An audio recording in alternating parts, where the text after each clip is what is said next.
নবীজি জন্মের 6 মাস আগে আপনার আমার নবীজির পিতা আব্দুল্লাহ দুনিয়ার থেকে বিদায় হয়। নবীজি জন্মের পরে নিজের বাবার চেহারা দেখে নাই, বাবার আদর সোহাগ ভালোবাসা পায় নাই, বাবার হাত ধরে কোনোদিন চলাফেরা করে নাই। জন্মের 6 মাস পূর্বে বিশ্বনবীজির আব্বা দুনিয়ার থেকে বিদায় হয়ে চলে গেছেন।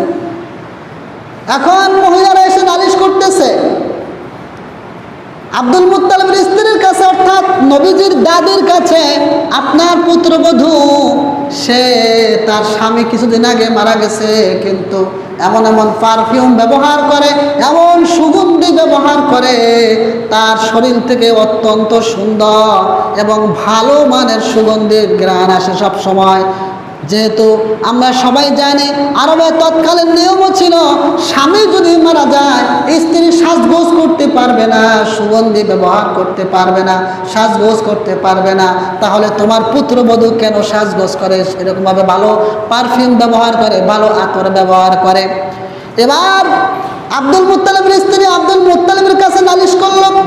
গ্রামের পাড়া মহল্লার মেয়েরা মহিলারা আমার কাছে এসে এই নালিশগুলি করে গেছে, তুমি কিছু একটা করো।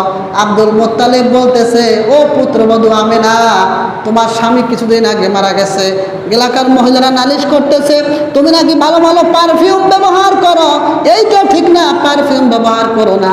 এবার মা আমেনা বলতেছে, আব্বা জান, আমি কখনো পারফিউম ব্যবহার করি না, আমার স্বামী মারা যাবার পরে আমি কোনো সাজুগুজু করি না, তবে আমার শরীর থেকে এত পরিমাণ পারফিউমের, এত পরিমাণ সুঘ্রাণ আসতেছে, মিশক আম্বরের ঘ্রাণ আসতেছে, কেন আমি জানি না।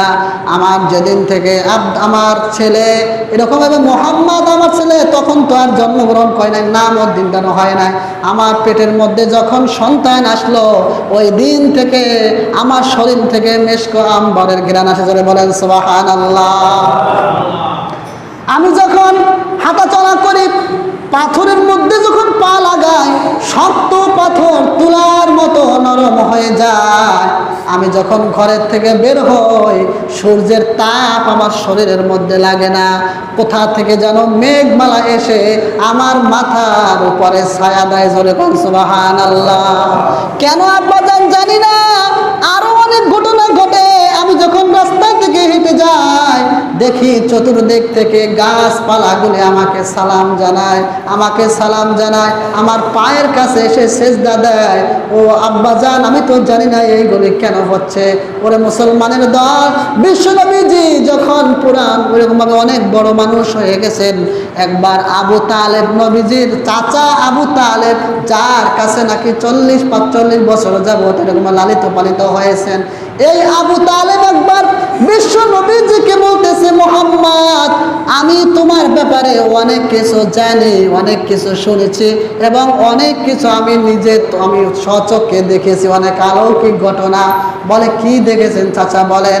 বলে তুমি যখন তোমার মায়ের পেটের মধ্যে ছিলা, তোমার সঙ্গে এই এই কাজগুলো হয়েছে।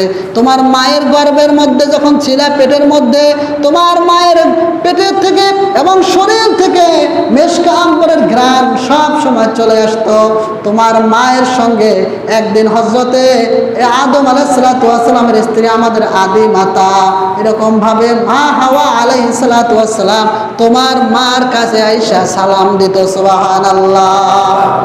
তোমার মাকে তুমি গর্ভ থাকাকালীন সময় বিবি মরিয়ম সালাম দিছে, বিবি হাজেরা সালাম দিয়েছে, আদম আলাইহিস সালামের স্ত্রী হাওয়া আলাইহিস সালাম এসে সালাম জানায়, জান্নাতের হুর গিলমানরা এসে তোমার মাকে সালাম জানায়। আরো অন্য বাচ্চারা গর্ভে আসলে মায়ের যেমন কষ্ট হয়, পেটটা উঁচু হয়ে যায়, তোমার মায়ের পেট স্বাভাবিক ছিল, উঁচু হয় নাই, তোমার মায়ের চলাফেরা করতে কোনো কষ্ট হয় নাই। অন্য মহিলাদের চেক আপ করা লাগে, অনেক সাবধানে চলাফেরা করা লাগে, হাঁটতে গেলে ব্যথা লাগে, শুইতে গেলে ব্যথা লাগে, খাবার খেতে গেলে কষ্ট হয়, কিন্তু তোমার মায়ের কোনো কষ্ট হয় না। তোমার মা আরো আগের থেকে আরো সুস্থ অবস্থায় তোমাকে গর্ভধারণ করেছে। সুবহানাল্লাহ। যেই দিন আমি আরো শুনেছি, দেখেছি, তুমি যেদিনকে জন্মগ্রহণ করলে ধাত্রী লাগে নাই, তোমার অন্য অন্য মহিলারা যখন বাচ্চা জন্মগ্রহণ করায় তখন অনেক মানুষের প্রয়োজন হয়, সহযোগিতা লাগে। তোমার মায়ের কোনো সহযোগিতা কারো লাগে নাই। এবার তুমি যখন পৃথিবীতে আসলে অন্যান্য বাচ্চাদের নাভি কেটে দেওয়া লাগে, সুন্দর করে পরিপাটি করা লাগে, কিন্তু তোমার নাভিটা কে যেন গর্ভে থেকে কেটে পরিষ্কার করে দুনিয়াতে পাঠাইছে। সুবহানাল্লাহ। বাচ্চা যখন জন্মগ্রহণ করে অন্যান্য মানুষদের ঘরের মধ্যে দুর্গন্ধ এসে যায়, সুগন্ধি ছড়ানো লাগে, কিন্তু তোমার মায়ের ঘরের মধ্যে কোনো দুর্গন্ধ আসে নাই।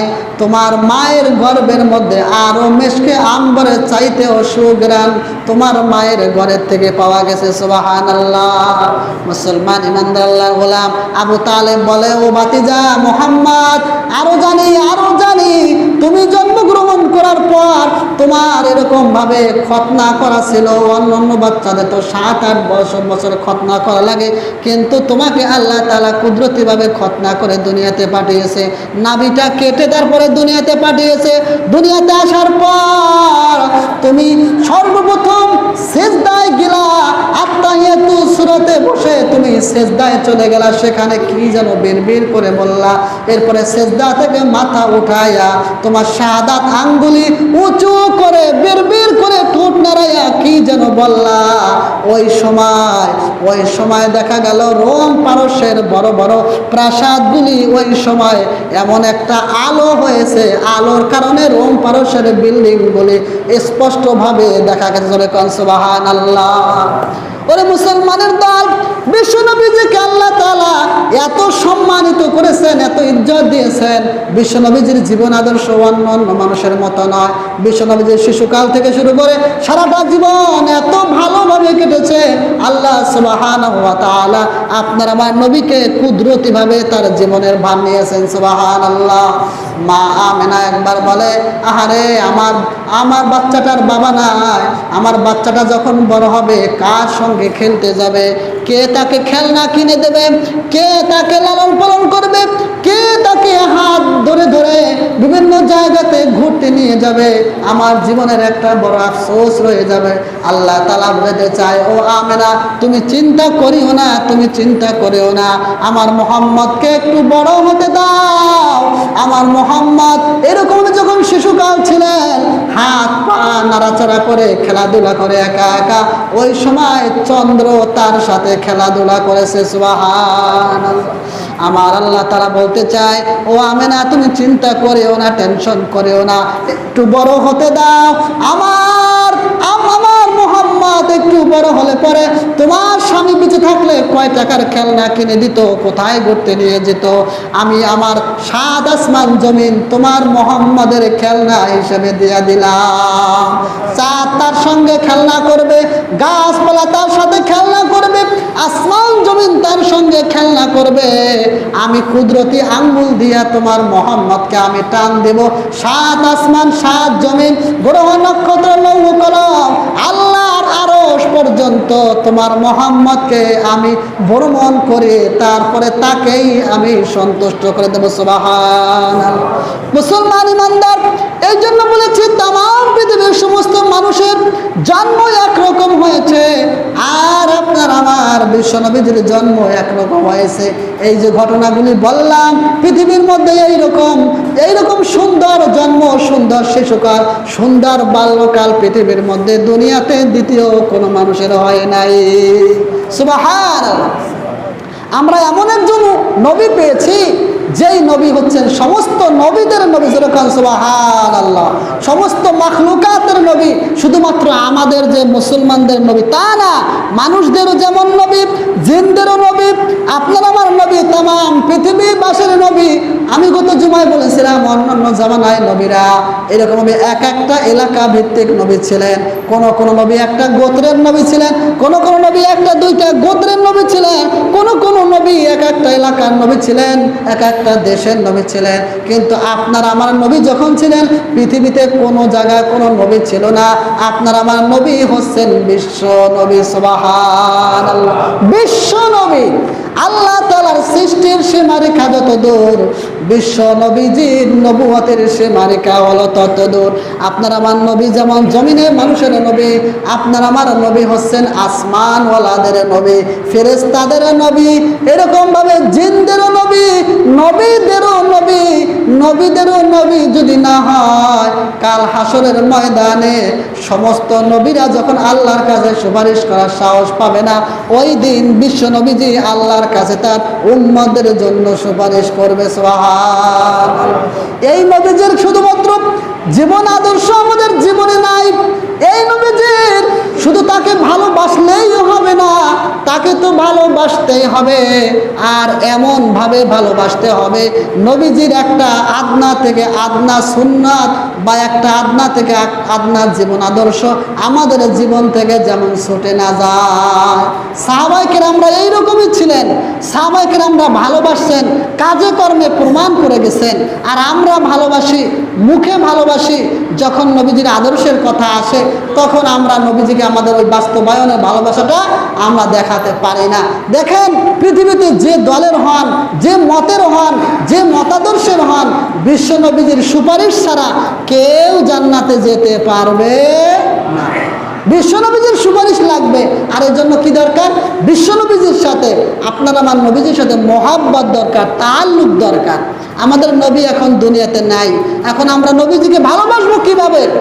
বিদায় হজের ভাষণে নবীজি বলেছেন, তারাকতু ফীকুম আমরাইন লান তাদিল্লু মা তামাসসাকতুম বিহিমা কিতাবাল্লাহি ওয়া সুন্নাতা রাসূলি। আমি দুনিয়ার থেকে বিদায় হব, তোমাদের কাছে আমি দুটি জিনিস রেখে গেলাম। এই দুইটি জিনিস যখন তোমরা আঁকড়ে ধরবা, তোমরা পিছপা হবা না, তোমরা গোমরাহ হবা না, তোমরা পথভ্রষ্ট হবা না। সে দুটি হচ্ছে কিতাবাল্লাহ, একটা আল্লাহর কিতাব আল কোরআনুল কারীম, আরেকটি হচ্ছে সুন্নাত ওয়া রাসূলি, নবীজির সুন্নাত। 12ই রবিউল আউয়াল মাসে যারা র্যালি বের করে, নবীজির 12ই রবিউল আউয়াল মাসের আগমনের কারণে যারা আনন্দ উল্লাস করে, যারা র্যালি বের করে, মিষ্টি খায়, খিচুড়ি খায়, বিরিয়ানি খায়, তাদের আপাদমস্তকের দিকে তাকাইলে তারা যে খাঁটি নবী আশেকে রসুল এটা বোঝাই যায় না। নামাজের খবর নাই, রোজার খবর নাই, পর্দার কোনো বালাই নাই। তারা মহিলা পুরুষ একসঙ্গে মাজারে মাজারে আড্ডা দেয়, মাজারে মাজারে তারা এরকমভাবে সময় কাটায়। এগুলোর সাথে নবীজির সাথে, ইসলামের সাথে কোনো সম্পর্ক নাই। এগুলি আমরা বয়কট করব। আর বিশেষ করে এই মাস আসছে, আমরা নবীজির ব্যাপারে জানবো, নবীজির ব্যাপারে আমরা গবেষণা করব।